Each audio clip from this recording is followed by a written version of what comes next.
Jonathan with Iron Mind Hypnosis. I want to talk to you about play. Now, different people like different sorts of games. Some people like sports, like traditional sports, soccer, football, baseball, these sorts of things. Some people prefer board games. Some people prefer word searches and Sudoku. Some people only really like to play with video games.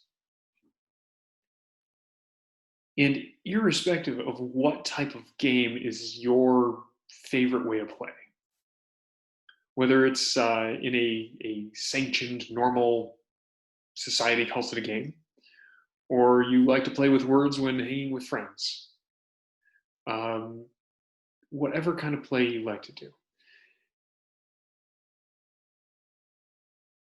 I'll invite you to bring that spirit of play into the other things that you're doing, the other things in your life.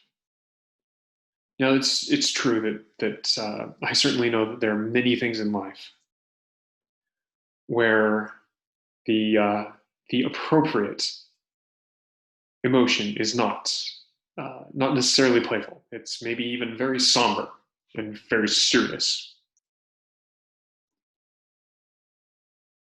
And I'll also assure you that even in very serious situations, there's room for laughter and play.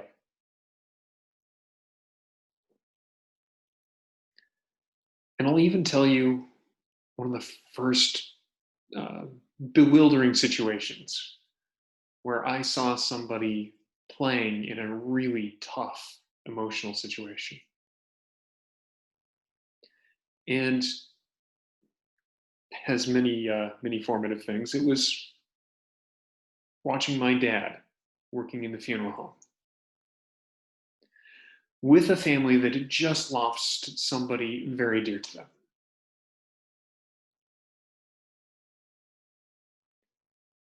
And it always struck me that these times, you people are sad, and there's no appropriate way to tell them to turn that frown upside down or anything like that.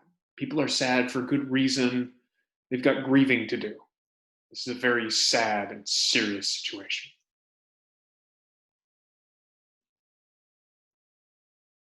And I would watch my dad, who, quite frankly, had been in at least as sad and serious a situation as these. But somehow he would turn a tragic, sudden death into moments with bits of levity.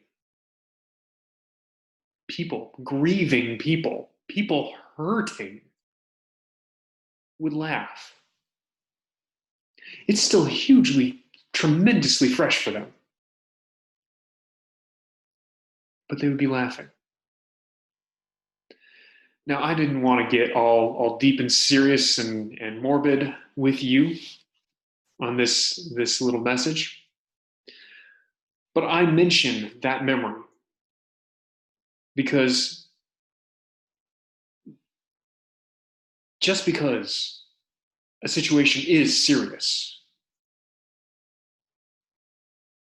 it might be so serious that you need to laugh at it. A piece of work, maybe your job, maybe your relationship, your partner relationship, maybe something with your children or somewhere else in your family, a dear friend. Maybe there's something in that relationship where even when things are hard and heavy and serious, there can be a way to inject just a little bit of humor, a smile, into those serious situations. I will completely admit that when I saw my dad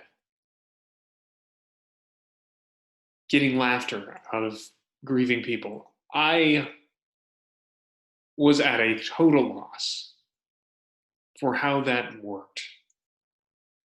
So it's fine if you don't know immediately how to inject fun into every area of your life. But just know that it can be there. If there's something that's hard, difficult, super important, or serious, not only can you have fun, you will probably be better at it if you do. Our brains work better in better moods. We think faster, think more creatively, think more outside the box, and our memories work better. We're more likely to learn important, useful lessons from tough situations if we're in a good mood, if we're playing.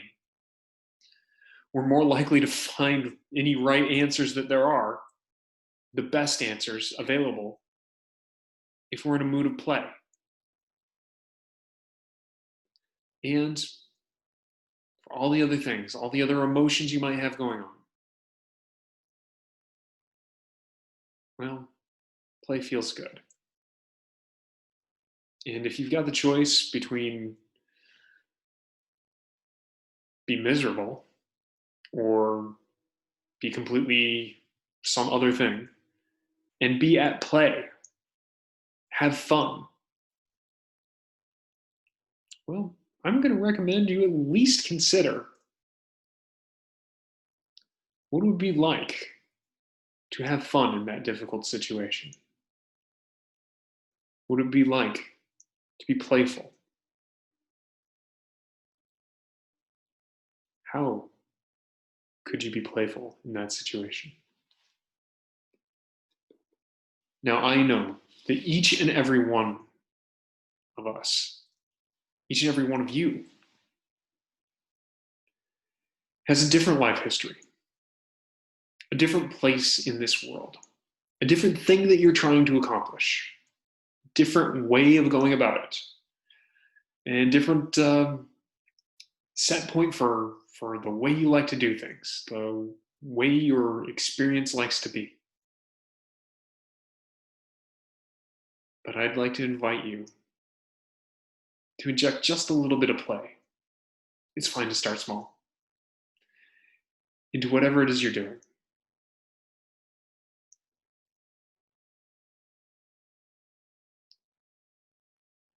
Life is far too important, far too serious to take seriously. So play because it's fun, because it makes you better at the thing you're doing. Whatever reason you need. Don't have to start big, don't have to do it everywhere. Just sneak it in here and there. You can make it a little game. Have a wonderful day. Sneaking fun here and there. Maybe even where it doesn't belong. Take care.